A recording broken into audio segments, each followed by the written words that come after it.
Hello students, આજે આપણે જે ફેઝ ઇક્વિલિબ્રિયમ વાળું જે ચેપ્ટર છે એને કન્ટિન્યુ કરીએ છીએ અને એની અંદર જે થર્ડ ડેફિનેશન આવે છે જે તમારે સમજવી ખૂબ જ જરૂરી છે એનું નામ છે ડિગ્રી ઓફ ફ્રીડમ. એટલે કે ડિગ્રી ઓફ ફ્રીડમ એટલે શું તો સમજો. ડિગ્રી ઓફ ફ્રીડમને છે ને એફ વડે સિમ્બોલાઇઝ કરવામાં આવે છે, એટલે કે એનો સિમ્બોલ છે એફ છે. હવે ડિગ્રી ઓફ જે ફ્રીડમ છે એનું મિનિંગ શું થાય? ડિગ્રી એટલે ફેરફાર થાય, કોઈ વસ્તુમાં ફેરફાર કરે તો ડિગ્રી કહેવાય, બરોબર. ડિગ્રી ઓફ ફ્રીડમ કે જેના વડે એ ફેરફાર થવા માટે જવાબદાર છે એવો પરિબળ જેને ડિગ્રી ઓફ ફ્રીડમ કહેવાય. તો સમજો, the minimum number of independent variable such as a pressure, temperature and concentration which must be irreparably fixed in order to complete the exact description of the system. કોઈ પણ system હોય એને ત્રણ વડે તમે છે ને એક્સપ્લેન કરી શકો. એક છે ટેમ્પરેચર, બીજું છે પ્રેશર અને થર્ડ છે કોન્સન્ટ્રેશન, બરોબર. તો ત્રણ વસ્તુ વડે એ સિસ્ટમનું જે સંતુલન છે ને એ ડિપેન્ડ કરે કોની ઉપર? ટેમ્પરેચર, પ્રેશર અને કોન્સન્ટ્રેશન. તો એને કહેવાનું છે ડિગ્રી ઓફ ફ્રીડમ. તો ડિગ્રી ઓફ ફ્રીડમ ત્રણ હોય, એ ત્રણના ભાગ છે. એમાં પેલું છે ટેમ્પરેચર, પછી પ્રેશર અને પછી આવશે કોન્સન્ટ્રેશન, બરોબર. આ ત્રણ જે છે એને ડિગ્રી ઓફ ફ્રીડમ કહેવાય, કારણ કે આ ત્રણમાંથી એકમાં પણ આપણે જો ફેરફાર કરીએ ને તો આખું જે સંતુલિત પ્રક્રિયા છે ને એ ફેરફાર થઈ જાય. તો એને કહેવાનું છે degree of freedom. A variable છે, બરોબર. તો જે વેરિયેબલ છે એને આપણે કહેશું ડિગ્રી ઓફ ફ્રીડમ. હવે ત્રણે ત્રણ ડેફિનેશન છે, યાદ રાખજો કે ફેઝ એટલે શું, પછી આવશે કમ્પોનન્ટ અને થર્ડ આવશે ડિગ્રી ઓફ ફ્રીડમ. કારણ કે આખું જે ઇક્વેશન છે આ ત્રણ ઉપર ડિપેન્ડ કરે છે, F is equal to C minus P plus 2 ઉપર. હવે જોઈએ various variable function system relate to the phase rule in reference of degree of freedom. હવે ડિગ્રી ઓફ ફ્રીડમની થોડુંક આપણે ડિટેલમાં સમજશું. એમાં પેલું છે non variable system. Non variable સિસ્ટમનો મિનિંગ એવો થશે કે એમાં કોઈ પણ પ્રકારનો વેરિયેબલ નથી. ત્રણ પ્રકારના વેરિયેબલ હોય. ક્યાં હોય? એક ટેમ્પરેચર હોય, એક પ્રેશર હોય અને કોન્સન્ટ્રેશન હોય. તો આ ત્રણે તમે અચળ રાખો, કોન્સ્ટન્ટ રાખો, બરોબર. તો એને કહેવાય નોન વેરિયેબલ. એમાં એક વેરિયેબલ જ નથી, એમાં કાંઈ ફેરફાર નથી થતો, ત્રણ અચળ છે, બરોબર. તો એવી સિસ્ટમને આપણે કહેશું નોન વેરિયેબલ સિસ્ટમ. એનું એક્ઝામ્પલ જોઈએ. ધેર ઇઝ નો ચેન્જ, એકેયમાં ચેન્જ નથી થતો, નથી ટેમ્પરેચરમાં ચેન્જ થતો, નથી પ્રેશરમાં થતો, નથી કોન્સન્ટ્રેશનમાં થતો. એનું એક એક્ઝામ્પલ લઈ લઈએ.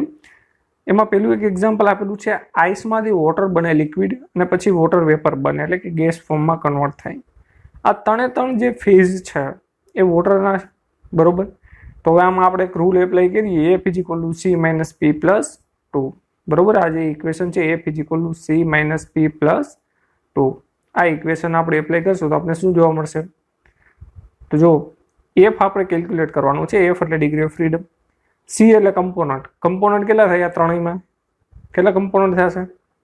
આઈસ, વોટર અને વેપર હોય તો એમાં એક જ હોય ને કમ્પોનન્ટ, કારણ કે H2O જ છે, બરોબર. H2O છે એનો મોલિક્યુલર ફોર્મ્યુલા છે. તો તમે આઈસ માટે લખો તો પણ H2O આવે, વોટર માટે લખો તો પણ H2O આવે, અને વેપર માટે લખો તો પણ H2O જ આવે. એમાં કાંઈ ફેરફાર થાય નહીં, બરોબર. તો આની અંદર કમ્પોનન્ટ એટલે જે એનું મોલિક્યુલર ફોર્મ્યુલા છે એ એક લેવાનો છે, એક જ થશે, બરોબર. બે નથી. આગળના જેમાં આપણે કેલ્શિયમ કાર્બોનેટનું ડિકમ્પોઝિશન હતું એમાં બે હતા, એવું નથી આમાં, બરોબર. તો આમાં એક જ છે તો આપણે એક લેશું. તો 1 એટલે એનું કમ્પોનન્ટ થશે. પછી ફેઝ કેટલા છે? ફેઝ 3 છે. જો સોલિડ, લિક્વિડ એન્ડ ગેસ મૂકી દો ઇક્વેશનમાં. ઇક્વેશન સિમ્પલ છે. સી એટલે 1, પી એટલે 3 મૂકી દો. 1 - 3 + 2 એટલે 3 - 3 થશે, is equal to 0. Degree of freedom કેટલા થઈ ગયા? 0 થઈ ગયા. એફ એટલે ડિગ્રી ઓફ ફ્રીડમ. તો એવું ઇન્ડિકેટ કરે. Therefore, F is equal to 0 is non-variable system which is indicated by triple point. આ ટ્રિપલ પોઈન્ટ છે ને એને આપણે આગળ ગ્રાફ દ્વારા સમજશું, એટલે તમે ન સમજો તો પણ કાંઈ પ્રોબ્લેમ છે નહીં, બરોબર. આ યાદ રાખી લેજો કે F is equal to 0 આવે ને કહેવાય નોન વેરિયેબલ. અહીં વેરિયેબલ દર્શાવે ને, બરોબર. જો અહીં 0 ની જગ્યાએ 1 આવત તો શું કહેવાત? Mono variable. 2 આવત તો ડાય વેરિયેબલ, બરોબર. એ જોઈએ આપણે. મોનો વેરિયેબલ સિસ્ટમ એક લઈએ. મોનો વેરિયેબલ સિસ્ટમ પણ આગળની જેમ જ છે. ફેર શું છે કે in this system there is a change of temperature, of pressure, any one variable would be change. એવું જરૂરી નથી શું ચેન્જ થાય, પણ કંઈક ચેન્જ થશે તો એને મોનો વેરિયેબલ કહેશું. ત્રણ આપણી પાસે છે, એક છે ટેમ્પરેચર, એક છે પ્રેશર અને કોન્સન્ટ્રેશન. તો ટેમ્પરેચર, પ્રેશર અને કોન્સન્ટ્રેશન, આ ત્રણમાંથી કોઈ પણ એક વસ્તુને આપણે ચેન્જ કરીએ, કાં તો ટેમ્પરેચર ચેન્જ કરીએ, કાં તો પ્રેશર ચેન્જ કરીએ, કાં તો કોન્સન્ટ્રેશન ચેન્જ કરીએ, તો ત્રણમાંથી કોઈ પણ એક વસ્તુ ચેન્જ થાય તો એને કહેવામાં આવે છે વેરિયેબલ. પણ એને મોનો એટલે એક, કોઈ પણ એક જ વેરિયેબલ ચેન્જ થાય છે. કાં તો ટેમ્પરેચર થશે, તો પ્રેશર અને કોન્સન્ટ્રેશન કોન્સ્ટન્ટ રહેશે. બરોબર. તો ત્રણમાંથી કોઈ પણ એકને આપણે ચેન્જ કરીએ. એનું બેસ્ટ એક્ઝામ્પલ છે solution of saturated sodium chloride. Sodium ક્લોરાઇડનું જે સંતૃપ્ત દ્રાવણ છે એ છે. બરોબર. હવે આમાં જો કમ્પોનન્ટ કેટલા આવશે? બે આવશે, કારણ કે એક H2O છે, એક NaCl છે. હવે તમને ખ્યાલ આવી ગયો છે કે H2O કરતાં NaCl અલગ કહેવાય ને, કારણ કે H2O છે એ વોટર છે, NaCl સોલ્ટ છે, એને એમાં સોડિયમ એને પ્લસ છે, Cl માઇનસ છે. તો બંને વસ્તુ અલગ થઈ ગઈ, તો કમ્પોનન્ટ બે થઈ ગયા. ફેઝ કેટલા થયા આમાં? જો 3 ફેઝ થયા. હવે તમારી પાસે કોઈ બીકર હોય, બરોબર, એ બીકરની અંદર તમે એનું સંતૃપ્ત દ્રાવણ બનાવો ને, એટલે સંતૃપ્ત દ્રાવણમાં સોલિડ તો હશે જ, કારણ કે NaCl સોલિડ ફોર્મમાં હશે, બરોબર, અને લિક્વિડ પણ હશે. શું હશે? લિક્વિડ. તો લિક્વિડ હશે, વોટર હશે, અને બીજું એ હશે સોલ્ટ હશે, એ Na પ્લસ ફોર્મમાં હશે અને Cl માઇનસ ફોર્મમાં હશે. એકવિયસ. તો 3 ફેઝ થયો, યાદ રાખજો. 3 ફેઝ થવા પાછળનું રીઝન એ છે કે વોટર છે એના કરતાં અલગ એકવિયસ ફોર્મ છે, બરોબર. તો 3 ફેઝ થવાથી જે ઇક્વેશન બને છે, ઇક્વેશનમાં એફની વેલ્યુ આવે છે 1, તો એને કહેશું મોનો વેરિયેબલ. કેવું કહેવાનું? મોનો વેરિયેબલ, કારણ કે એની અંદર એક જ વેરિયેબલ છે, બરોબર. મોનો એટલે એક વેરિયેબલ, કોઈ પણ એક ચેન્જ થતો હોય, કાં તો ટેમ્પરેચર, કાં તો પ્રેશર અને કાં તો કોન્સન્ટ્રેશન, બરોબર. તો આવી સિસ્ટમને આપણે કહેશું મોનો વેરિયેબલ.